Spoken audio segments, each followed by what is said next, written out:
So my name's Brent Heavener, and I want to talk to you guys about why I, as a follower of Jesus, celebrate Passover. And I'm really excited to get into this. I want to do this as I want to break this up into different videos, into different topics under the main topic of why it's relevant to me, why Passover is relevant to me as a follower in Jesus, and why it can be relevant to you as well. Right now, it's it's about the middle of March right now, and we're coming up to Passover in just about a week and a half from now. So I hope to roll out some videos to you guys, some sessions, talking about it as we approach it and as we prepare for it.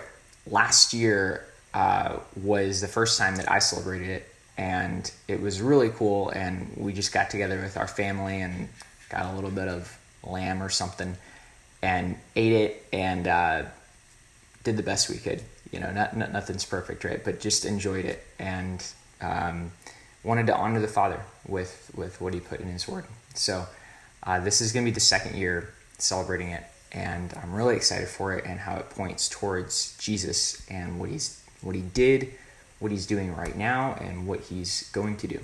So I want to give you guys, kind of in this video, just a little bit of an outline of what the sessions will look like and what my goal and my vision is for it, and what I hope God will speak to you and to you through it. So yeah, I'm not going to go super deep into Passover and everything, but I want to, pretty much my goal. Passover has been, pretty much all the Father's feast days in general are super cool. And it was probably the first thing in this past year and a half of studying into his ways and pretty much the rhythms of the first part of the book and what Jesus and how Jesus walked.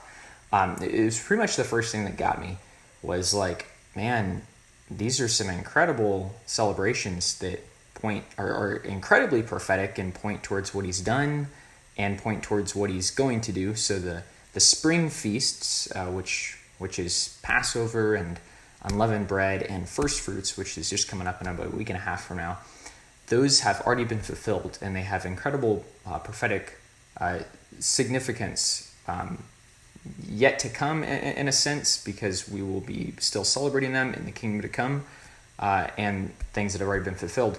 And then the fall feasts, which are really cool, those are yet to be fulfilled. So those are something to really look forward to.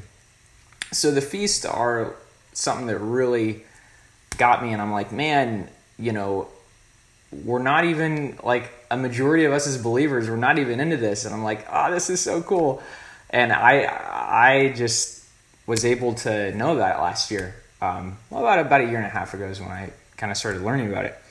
But they're so cool, and they really point towards Jesus and who he is.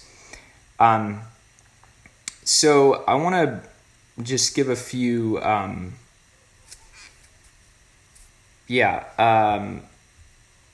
let's see. So my goal really with this is I just want to present the word to you, and I just want to expose it, be an expositor of it towards you, and lay it before you. And I want you to weigh everything that I say with the word and with your quiet time with the Father, and talk to him about it, and let me know below if you agree with some of the things I say, or if you don't agree, or if you find some scriptures that may counter it or whatever. But I love discussion, and I love to hear some of your guys' thoughts on some of this stuff.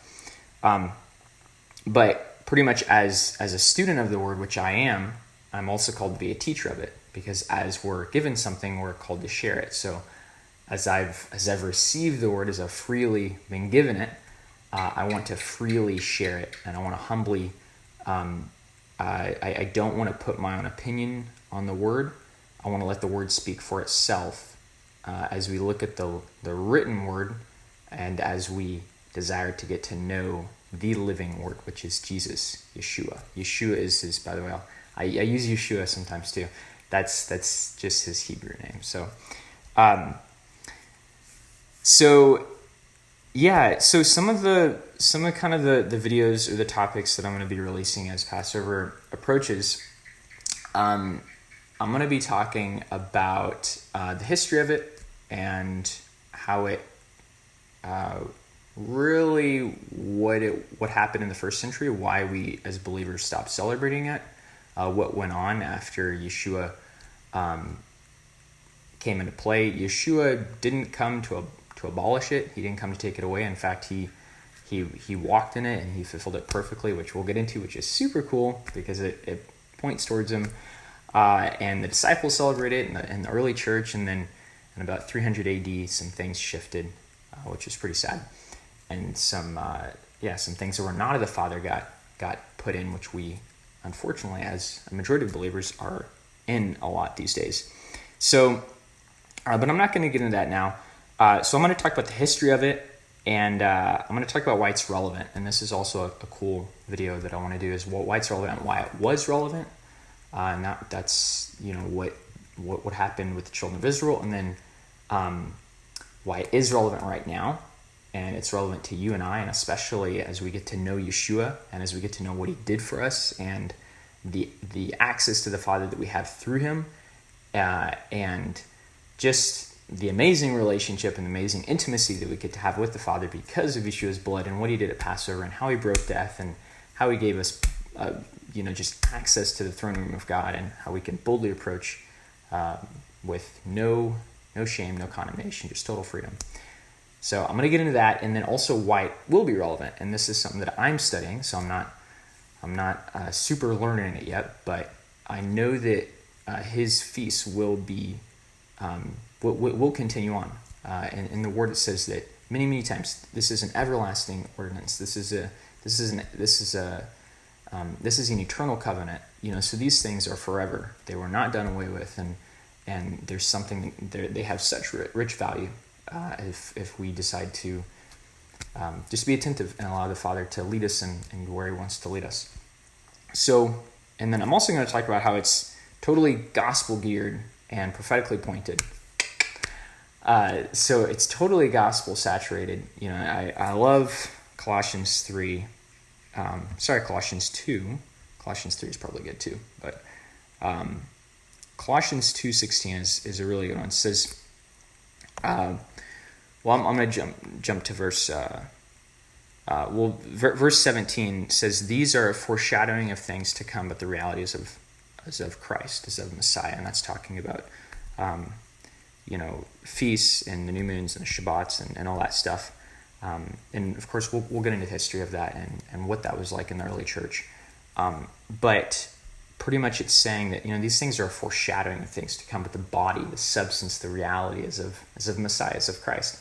So it's so cool to see how all these things that the Father set up in the beginning rhythms of the first part of the book, and what he did with his people in the beginning, how those are they point towards Messiah and they point towards Yeshua and what he did. And now we can look back and we say, wow, this is so rich and this has so much meaning. So they're so gospel geared and gospel saturated and extremely prophetically pointed, because they point also towards what's happening in the future. And yeah, there's I'm probably gonna be putting in some more videos as well as we continue in the study, because you just find out there's more cool stuff about what the Father's doing and about his word, right? So as we study this, and as I study it more and desire to present you guys with the word and what he's saying and with history to complement it, we're going to find out a lot more stuff. And there's great blessing in keeping what the Father has said in his word.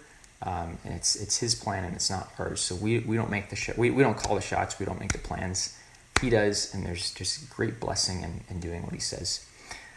So my cry really for everyone watching this is, number one, to follow what Colossians 2 said, and that's to have our reality and our substance in Messiah, have our substance in Christ, to know what Apostle Paul said is, I desire to know nothing among you except Christ and him crucified.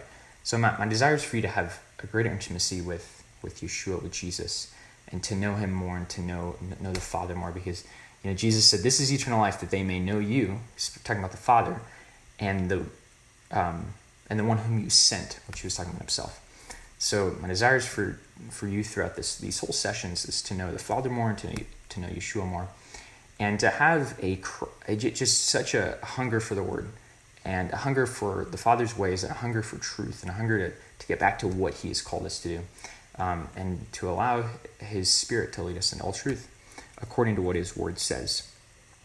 So, I really want just to, it's important to also just challenge yourself and think about some questions, just a few questions to leave you guys with as we approach Passover in the next week and a half. Let me jump to where it's talked about.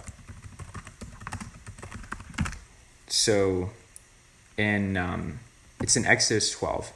Okay, so this is Exodus 12, verse 14. It says, "This is a day you are to commemorate. For the generations to come, you shall celebrate it as a festival to the Lord, a lasting ordinance."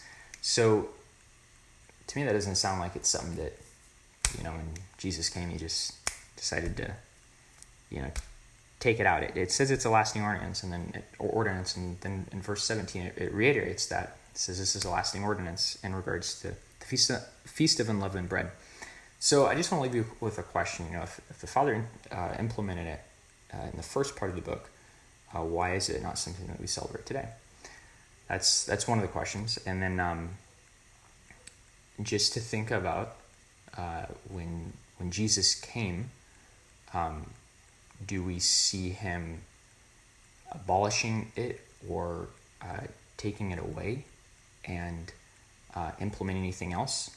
That's also another thing to think about. And then the third thing to think about, which is really great, is what does this have to do with the gospel? And what does this have to do with Jesus and what he did for us? And if it's so rich in that, why don't we want it?